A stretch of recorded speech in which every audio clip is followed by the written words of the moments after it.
안녕하세요. 맘땡 대표입니다. 10대들의 마음 클리닉을 운영하면서 이제 대표적으로 아이들의 고민, 그게 첫 번째가 많이 끄는 1순위가 미루는 것을 정말 좋아해요. 그런데 우리 어른들도 미루는 거 매우 좋아하잖아요. 그런데 아이들 역시 미루는 걸 정말 좋아합니다. 근데 제가 이제 미루는 아이들을 상담하면서 이제 어머님이 아이들을 데리고 오거든요. 그러면 이제 그 아이들을 상담하면서 그 공통점을 보면 미루기 좋아하는 아이들의 공통점이 한 가지가 있었습니다. 그 공통점은 바로 꿈과 목표가 없습니다. 물론 꿈과 목표가 확실히 있다라면 뭐 게으르지 않겠죠. 근데 꿈과 목표가 없다라는 공통점이 있는데 반면에 게으르면서도 꿈이 있다라고 말하는 아이들이 있어요. 그런데 그 꿈이 뭐야 들어보면 거의 망상에 가깝습니다. 왜냐하면 꿈과 망상은 차이가 있거든요. 꿈은 반드시 행실이라는 행동이라는 것이 유발되어야 되는데 망상은 말 그대로 생각만 하는 거기 때문에 아이들은 그냥 생각만 하면서 망상 속에서 그냥 즐기는 것, 그러면서 게으른 생활을 즐기는 아이들이 대부분이에요. 그래서 제가 이제 아이들에게 물어봐요. 상담을 하면서 너 꿈이 뭐야? 그리고 커서 뭐가 되고 싶어? 혹시 롤 모델이 있어? 아니면은 무슨 대학교 가고 싶니? 라고 물어보면 정말 그 100명 중에 이제 제 개인적인 견해입니다. 상담하면서 100명 중에 60명은 꿈이 없는 아이들이에요. 근데 그 중에 그럼 40명 남잖아요. 40명 중에 35명은 타인이 정해준 목표고 5명만 자기 자신의 스스로 그 목표를 정한 아이들입니다. 그래서 내가 그 아이들에게 물어봅니다. 60명 아이들, 35명은 그래도 타인의 꿈, 부모님이라든지 뭐 누구의 영향을 받아서 너는 그게 돼야 된다. 그래도 없는 것보다 낫죠. 그래서 60명 아이들에게 너 왜 꿈을 모르는지, 왜 꿈이 없어? 라고 물어보면 그 학생들이 거의 이렇게 말을 해요. 제가 무엇을 해야 될지 모르겠고요. 또 무엇을 잘하는지도 모르겠고, 무엇을 좋아하는지도 몰랐기 때문에 제 꿈이라는 게 특히 없어요. 그냥 뭐 평범하게 어디 회사 들어가서 그냥 그렇게 살아갈래요. 라고 말을 합니다. 꿈이 없으면 한 가지 단점이 또 있습니다. 이 점을 여러분들이 기억하셔야 돼요. 꿈이 있는 아이와 없는 아이의 차이가, 꿈이 있는 아이는 유혹에 쉽게 흔들리지가 않습니다. 정말 우리 아이들 학교 다니면서 유혹이 굉장히 많아요. 친구들의 유혹도 굉장히 많겠죠. 그 다음에 SNS 유혹도 굉장히 많이 받겠죠. 그 다음에 스마트폰에 의해서 영향도 많이 받겠죠. 정말 여러분들은 학교에 가면서 다양한 영향, 유혹과 유혹을 받는데 꿈이 있는 아이들은 자신의 꿈을 위해서 유혹에 쉽게 흔들리지가 않습니다. 어른들도 마찬가지예요. 어른들도 내가 어떻게 인생을 살아가야 되겠다, 어떤 꿈을 이루어야겠다라는 꿈이 없으면 어른들도 방황할 수밖에 없어요. 그런데 우리 아이들은 얼마나 방황할 수 있겠습니까? 그래서 정말 저도 이제 이런 점을 많이 생각, 그럼 아이들은 저 잘하는 것도 없어요. 뭘 좋아하는지 모르겠어요. 라고 말을 하는 대부분인데, 저도 한번 이제 어린 시절 한번 곰곰이 한번 생각 한번 해봤어요. 저희 부모님들도 아마 마찬가지였던 것 같아요. 다른 부모님들도 자녀에게 그러잖아요. 너 하고 싶은 거 해. 라고 부모님들 그렇게 말씀하세요. 그래서 대부분 아이들한테 부모님들 이렇게 말해요. 너 하고 싶은 게 뭐야? 내가 좋아하는 게 뭐야? 너 하고 싶은 거 해. 너 좋아하는 거 해. 이 엄마 아빠가 얼마든지 밀어줄게. 라고 부모님들은 말씀하십니다. 그런데 문제가 무엇인지 아세요?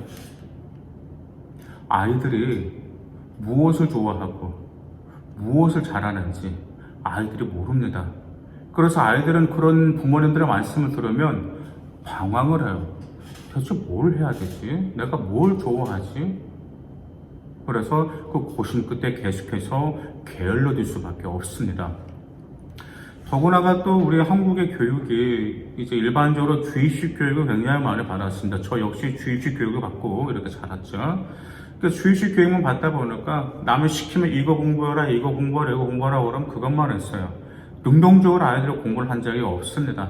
능동적으로 공부를 한다는 것은 정말 자기 자신의 의욕이 있어야 되고요. 자기 자신의 꿈과 관련돼야 되죠. 일단 자기 자신의 목표를 향해 앞으로 헤쳐나가는 능동적인 자세가 있어야 됐는데, 우리는 지금까지 뭐 해들었죠? 타인에 의해 길들여졌고, 그리고 타인이 뭐 해라 그리고 타인의 칭찬만 들었습니다. 타인의 칭찬, 타인의 관심이 우리 아이들은 중심이 되어버렸어요. 그래서 정작 본인 자신이 정말 내가 이걸 좋아하는 걸까? 정말 내가 잘하는 것은 무엇일까? 그걸 망각하는 아이들이 굉장히 많이 있습니다. 그래서 저는 아이들에게 그래요. 능동적인 자세로 살아가기 위해서 첫 번째로 타인의 시선과 타인의 칭찬을 먼저 싹 벗어버릴 것을 저는 권하고 있습니다. 중요한 것은 너 자신의 만족도가 중요하고 너 자신이 무엇을 찾아야 하는지 스스로 알아내는 과정을 저는 강조하고 있습니다. 이처럼 타인에 의해서 칭찬받고 타인의 기준이 되다 보니까 이런 아이들이 어떻게 되는 거죠? 꿈이 마땅한 게 없죠? 유혹에 쉽게 흔들립니다. 결국 어떻게 되는 거죠? 유혹에 쉽게 흔들리게 되는 게 유혹이 한번 빠지게 되니까 그럼 나름 재미가 있어요. 근데 빠지고 나서는 아이들도 뭐 한지 아세요? 후회합니다. 내가 왜 그걸 했을까? 차라리 그 시간에 안 하고 차라리 수행평가를 하든지 아니면 공부를 했더라 얼마나 좋았을까? 후회는 하는데 유혹은 빠지면 빠질수록 스릴감이라는 게 있어요. 그래서 아이들이 그 스릴감, 분명 유혹에 빠지고 난 효증이 있다라는 것을 알면서도 유혹에 빠지는 그 스릴감 때문에 빠지면서 결국 유혹의 노예가 되어버리고 맙니다. 그래서 정말 능동적인 자세로 자기 자신의 꿈을 위해서 적극적으로 나간 아이들은 유혹에 빠지지가 않아요. 자기 자신이 오늘 무슨 일을 해야 되는지 알기 때문에 당연히 학업 성적 좋을 수밖에 없어요. 당연히 모든 활동, 학교생활 충실성, 그 다음에 사회에서도 인정받을 수밖에 없습니다. 그래서 저는 아이들에게 항상 그래요. 아까 제가 말씀드렸었죠. 무엇을 잘하고 무엇을 좋아하는지는 자기 자신이 스스로 찾기를 바란다는 점이에요. 그러면 유혹을 우리가 이제 물리쳐야 된다라고 하면은 좀 거창하게 들릴 수가 있어요. 와, 유혹을 어떻게 물리치지? 정말 산속에 숲속에 산에 들어가 도인처럼 살아야 됩니까? 라고 물어보는 아이들도 있어요. 근데 저는 딱 이 점을 말씀드렸습니다. 유혹과 그 다음에 모든 스타를 완전히 100% 바꿀 수 있을까요? 전혀 바꿀 수 없습니다. 우리 어른들도 바꾸지 못해요. 그런데 이 점만 말씀드리고 싶어요. 5%의 사소한 변화만 하루에 먼저 주면 됩니다. 여러분들 100%보다 5%는 매우 작은 수치지만 이 5%의 변화가 얼마나 큰 수치인지, 그 다음 얼마나 큰 영향을 주는지 제가 한 가지 말씀드릴게요. 전쟁에서 이기는 법칙에 란체스터 법칙이라는 게 있어요. 근데 그 전쟁에서 이기는 법칙이 이렇습니다. 공중전에서는 비행기가 5% 덜 격추되는 쪽, 그리고 연료를 5% 덜 쓰는 쪽이 이깁니다. 그게 바로 공중전에서 이기는 법칙이에요. 단지 뭐죠? 비행기가 5% 덜 격추되고 연료도 5%만 덜 쓰면 이길 수밖에 없다는 법칙이에요. 그러면 지상전은 어떨까요? 보병들에게 95%의 비용으로 5% 더 많은 영향을 지급하는 쪽이 이긴다는 점이에요. 그러니까 바꿔 말하면 보병들 같은 경우는 아무래도 이제 충분한 식단, 그 다음에 영양분이 중요하겠죠. 그런데 5%만 더 많은 양을 지급하면 보병 역시 승리한다는 점입니다. 여기에서 보니까 공중전에서도 5%, 보병전에서도 5%, 50%도 아니에요. 단 5% 차이가 승패를 좌우한다는 점이에요. 마찬가지로 우리가 하루 일상을 자기 자신의 꿈을 위해서 100% 매진하는 건 작심 3일도 힘들어요. 하루 버티면 정말 기진맥진할 것입니다. 그리고 내가 왜 이렇게 살아야 되나라고 생각할 수가 있는데 단 5%의 변화만 바꾼다면 여러분들의 인생은 완전히 서서히 100% 바뀌게 됩니다. 그렇기 때문에 지금 당장 5%를 또 실행하시기 바라겠습니다. 그러면 우리 학생 여러분들이 5% 실행할 수 있는 건 무엇이 있을까요? 또 여기서 고민될 거예요. 그럼 나 자신에게 5% 변화를 줄 수 있는 게 뭐가 있을까? 공부를 좀 해볼까? 아니면 뭐 독서를 해볼까? 다 좋습니다. 여러분의 꿈과 관련돼서는 다 모든 사람 다 좋아요. 여기서 공통적인 5%를 말한다면 여러 가지 있을 수가 있어요.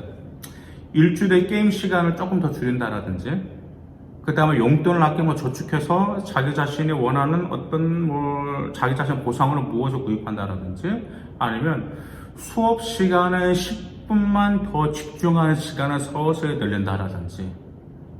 여러분 이게 어려워요? 어렵지 않습니다. 한번 해보면 여러분들 자신의 대견스러울 거예요. 그러면서 하면 할수록 여러분들이 재미가 붙습니다. 근데 한 번에 100% 해버리면 재미가 절대 붙지 않아요.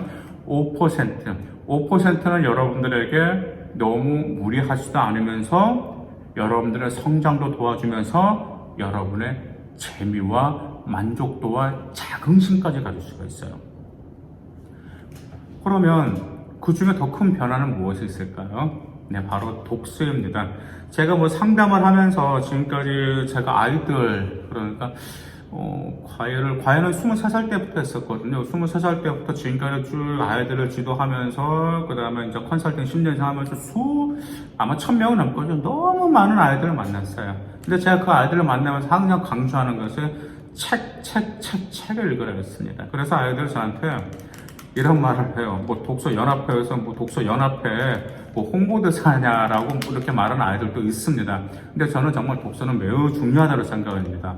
성인들 역시도 독서가 매우 중요한데, 여러분들 나이 때 아직 자리가 잡혀져 있지 않을 때, 여러분들의 정신과 마음에 독서가 양분이 됐을 때 여러분들은 얼마나 멋지게 성장할지 저는 안 봐도 비디오입니다.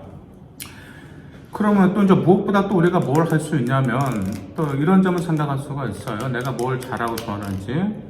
어린 시절부터 여러분들 하고 싶었던 거 한번 생각 한번 해보세요. 그리고 배우고 싶었던 것이 무엇인지.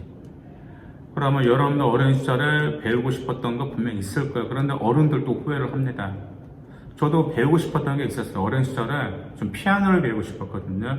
그런데 이렇게 나이가 들고 바꾸면서 피아노를 지금까지는 배우지는 못했어요. 근데 피아노를 배우고 싶고 또 트럼펫을 배우고 싶었어요. 그렇게 나이가 먹다 보니까 나이가 지나면, 나이를 먹으면 나중에는 배우고 싶지 않겠지라고 생각을 했는데 제 착각이었어요. 나이가 들어서도 피아노하고 트럼펫을 배우고 싶더라고요. 그래서 여러분들도 배우고 싶은 것, 되고 싶은 것이 무엇인지 첫 번째로 생각하시기 바라겠습니다. 그러면 여러분들이 배우고 싶은 거, 하고 싶은 거 생각해서 두 번째 뭘 생각해야 될까요? 방법을 생각하시기 바라겠습니다. 여러분들 젊잖아요. 그리고 젊을 때 시간이 많습니다. 더구나 활력도 있어요. 젊음에게 있어서 활력은 크나큰 강점입니다. 그렇기 때문에 그 활력을 어떻게 활용할지를 생각하시기 바랍니다. 세 번째로 그 다음에 하루에 5%씩만 실행하시기 바라겠습니다. 간단하죠? 여러분들이 좋아하는 거, 그 다음 여러분들이 하고 싶은 거, 되고 싶은 거 생각하시고, 두 번째 방법을 생각하시면 되죠. 방법은 당연히 있어요. 여러분들의 인생 선배들 충분히 멘토해 줍니다. 그 다음에 세 번째, 그 방법을 하루에 5%씩만 실행하시기 바라겠습니다. 여러분들 자전거 타보셨죠? 자전거 처음부터 갑자기 빨리 가는 건 아니죠. 처음에 페달을 밟죠. 페달을 밟으면 밟을수록 뭐가 붙는 거죠? 가속도가 붙습니다. 처음에 페달을 밟을 때는 힘이 들어갈지 몰라. 하지만 가속도가 붙고 나면 그때는 어떻게 하죠? 살살 속도만 유지하면서 페달을 힘들이지 않고 밟아주면 되는 겁니다. 마찬가지예요. 여러분들이 꿈을 이루는 방법도 금방 그 세 가지 방법만 적용하시면 됩니다. 가속도가 붙으면 자전거가 그때 어떻게 되죠? 굉장히 빨리 가죠. 처음에는 자전거가 천천히 가다가 가속도가 붙어, 그 다음에 가볍게 페달 밟았더니 속도가 너무 빨리 가는 것처럼 꿈 역시 마찬가지야. 여러분들이 이루는 꿈은 처음에 왜 힘든지 아세요? 왜 힘이 드는지 아세요? 자전거처럼 처음 페달을 밟기 때문에 힘드는 거예요. 마찬가지로 꿈도 처음에는 페달을 밟는 것처럼 힘들지만 가속도라는 게 있다는 점 반드시 기억하시기 바라겠습니다. 꿈 역시 가속도처럼 반드시 붙는다는 점 기억하시기 바라겠습니다. 우스갯소리 하나 해드릴게요. 미국의 서부에서 어떤 술집에서요, 일단 정해진 금액 이상의 술을 마시면 공짜로 점심을 주겠다라는 광고를 했어요. 그래서 사람들은 와, 점심은 공짜로인데 술만 먹으려 사람들은 막 몰려들었어요. 근데 시간이 지나서 알게 됐어요. 뭘 알게 됐을까요? 술값에는 점심값이 포함되었다는 점이에요. 이때 생겨난 말이 세상에 공짜 점심은 없다라는 말이 생기게 되었습니다. 우리 역시 오늘 어떻게 살아갈지, 정말 열심히 살지 아니면 또 게으르면서 살지는 단지 5% 달렸습니다. 그런데 여러분들이 5%를 위해서 살아갈 것인지 아니면 게으르게 살아갈 것인지 결국 대가는 반드시 치러야 된다는 점을 꼭 기억하시기 바라겠습니다. 감사합니다.